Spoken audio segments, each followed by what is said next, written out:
from eFloorball, worldwide shipper of everything you need for floorball. Very nifty, very convenient. Let's get started. Today we're going to perform the sacred art of changing a grip on a floorball stick, but not just any old way. We're going to explore a few different ways of putting on a new grip. And in order to do that, we need to start by removing the old grip. So let's take a closer look at that, shall we? We are going to find this small piece of plastic at the very bottom of the grip, and we are going to remove that. Here comes the tricky bit. The grip isn't just the grip. It usually comes with a very small thin plastic strip which has glue on it. You need to make sure that you get that plastic strip with the grip so that it doesn't get stuck to the shaft. And then all you need to do is pull and pull and pull until the original grip has come off. Takes a bit of time. Thank God I can edit this. This wouldn't be a fun video if you had to sit through all of this. Bada bim bada boom. And just like that, the old grip is gone. Perhaps the most difficult part of putting on a new grip is the very start of it, and luckily I have a little trick up my sleeve. Instead of putting the grip on aligned with the shaft like this, we are going to put the grip on at a slight angle down there. This right here gives you a little bit of leeway to come around with this bit of the grip to get it properly attached. This technique also makes the grip not do weird little folds or crinkles at the top.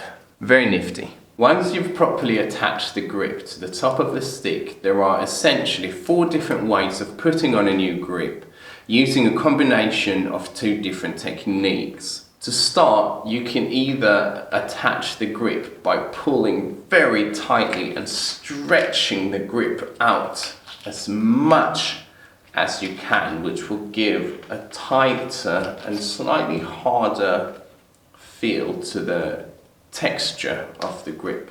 Or you can just very gently apply the grip as you twist the stick to make sure that the grip is on properly, but you don't pull as hard. This will give you a slightly thicker feel to the grip compared to if you'd apply the grip by pulling very tightly. Secondly, when you apply the grip, you can choose to apply it edge to edge, which will give you a very smooth feeling because there won't be any ridges anywhere, meaning the grip will be quite flat and smooth throughout.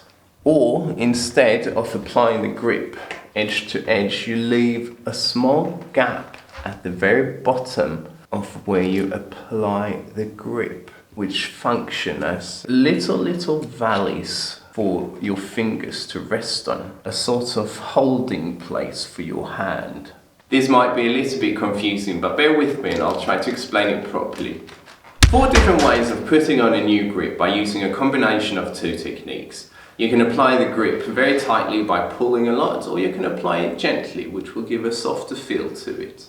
You can put the grip on edge to edge, or you can leave a small gap between the edges of the grip, which will create ridges for you. One technique isn't necessarily better than the other. It's a matter of preference. All of these different methods of applying the grip will give different characteristics. A gently applied grip with a bit of distance between the edges of the grip will give you a softer and thicker feel, but also give you these nice ridges for your hands. And if you apply a grip gently, but you put the edges slightly on top of each other, you'll still get this thick, soft feel, but you'll also get a softer texture throughout the grip. And if you put the grip on very tightly, but you still leave a bit of a gap between the edges, then you'll get a harder feel to the grip, but you'll also get these ridges as a nice placeholder for your hands. And finally, if you wrap the grip very tightly, but you put the edges slightly over one another, you get a very hard feeling to the grip, but it'll also be smooth throughout.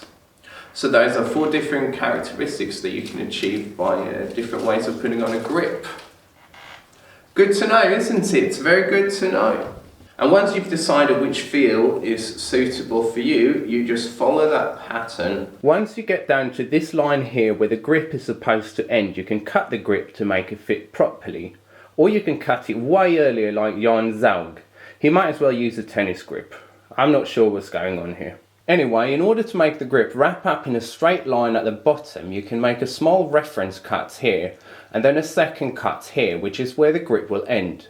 Take a pair of scissors and make the cut, and voila, you now have a straight line. Finish wrapping up the grip and it should look something like this. The importance of doing this lies in making sure that the stick remains its proper balance. If you've shortened your stick, then make sure to compensate for that when finishing up your grip. The grips are originally 200 centimeters long, and that ensures that they fit all sticks. And we're good to go. Look at that. Absolutely beautiful. And that's it, you're all done. Go enjoy your new grip. Or if you haven't got a new grip, go check one out on eFloorball.net. Get the grey one, it's the best one.